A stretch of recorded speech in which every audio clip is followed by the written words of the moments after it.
Sinabi po ni Senator Erwin Tulfo, wag daw akong masyadong hot dun sa flood control investigation. Ang sabi niya, relax lang daw ako. So mistake number 1, hindi po ako yung hot at hindi po ako yung hindi nagre-relax. Ang ating pong mga kababayan, every single Filipino has asked for an accounting of the biggest corruption scandal in our country in history, involving not billions, not tens of billions, not hundreds of billions, but it involves trillions of pesos. Dahil every year po lampas 5 trillion pesos ang ating budget, and since 2023, 1 trillion more or less sa DPWH pa lang na infrastructure, more or less 1/3 doon ang flood control, yung pa lang na imbestigahan. So when you tell us, Senator Erwin Tulfo, relax ka lang, grabe ang init ng ulo mo pag sa programa mo sa TV at radyo, 2-3 tao kausap mo, problema ng mag-asawa, tama yon. Kasi those are real lives and real problems. Pero ito problema ng buong Pilipinas, sasabihan mo kami lahat, relax ka lang. Sinabi po ni Senator Erwin Tulfo, wag daw akong masyadong hot dun sa flood control investigation. Ang sabi niya, relax lang daw ako. So mistake number 1, hindi po ako yung hot at hindi po ako yung hindi nagre-relax. Ang ating pong mga kababayan, every single Filipino has asked for an accounting of the biggest corruption scandal in our country in history, involving not billions, not tens of billions, not hundreds of billions, but it involves trillions of pesos. Dahil every year po lampas 5 trillion pesos ang ating budget, and since 2023, 1 trillion more or less sa DPWH pa lang na infrastructure, more or less 1/3 doon ang flood control, yung pa lang na imbestigahan.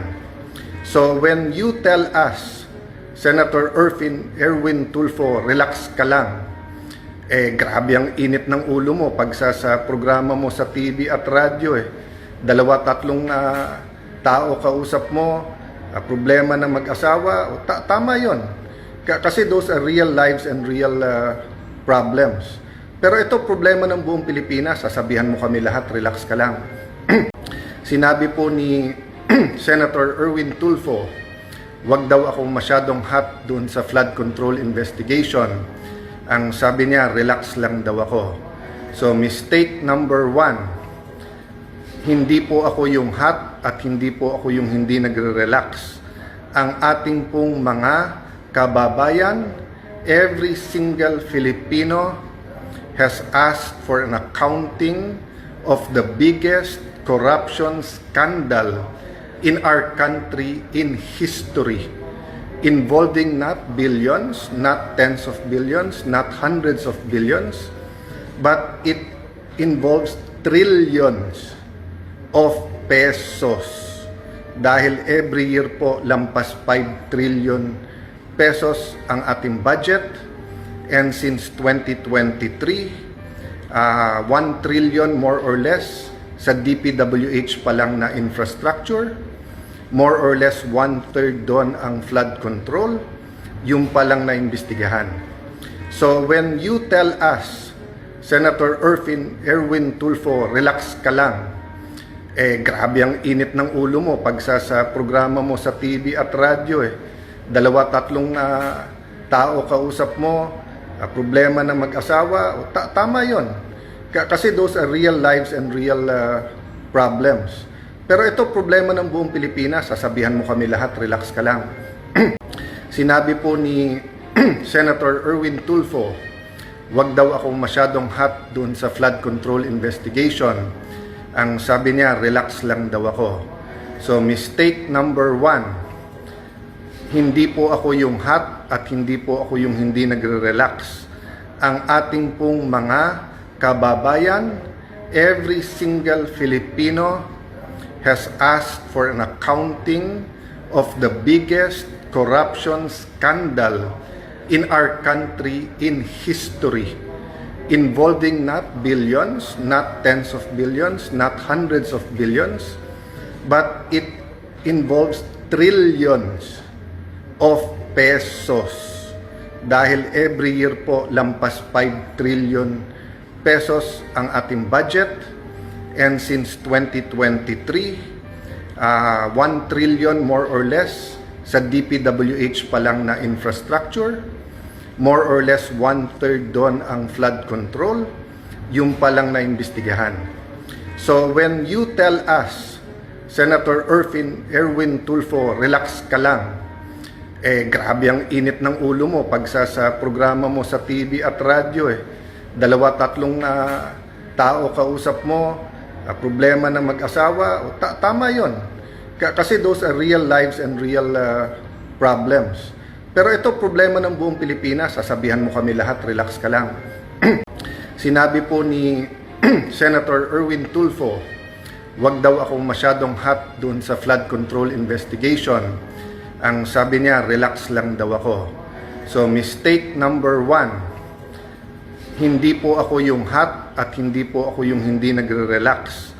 Ang ating pong mga kababayan, every single Filipino has asked for an accounting of the biggest corruption scandal in our country in history, involving not billions, not tens of billions, not hundreds of billions, but it involves trillions of pesos. Dahil every year po lampas 5 trillion pesos ang ating budget, and since 2023 1 trillion more or less sa DPWH pa lang na infrastructure, more or less 1/3 doon ang flood control, yung pa lang na imbestigahan. So when you tell us, Senator Erwin Tulfo, relax ka lang, grabe ang init ng ulo mo pag sa programa mo sa TV at radyo, 2-3 tao kausap mo, problema ng mag-asawa, tama yon. Kasi those are real lives and real problems. Pero ito problema ng buong Pilipinas, sasabihan mo kami lahat, relax ka lang. Sinabi po ni Senator Erwin Tulfo, wag daw akong masyadong hot dun sa flood control investigation. Ang sabi niya, relax lang daw ako. So mistake number 1, hindi po ako yung hot at hindi po ako yung hindi nagre-relax. Ang ating pong mga kababayan, every single Filipino has asked for an accounting of the biggest corruption scandal in our country in history, involving not billions, not tens of billions, not hundreds of billions, but it involves trillions of pesos. Dahil every year po lampas 5 trillion pesos ang ating budget, and since 2023 1 trillion more or less sa DPWH pa lang na infrastructure, more or less 1/3 doon ang flood control, yung pa lang na imbestigahan.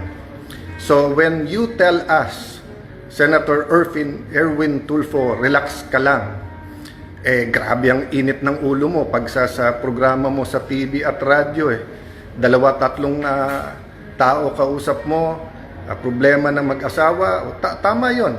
Kasi those are real lives and real problems. Pero ito problema ng buong Pilipinas, sasabihan mo kami lahat, relax ka lang.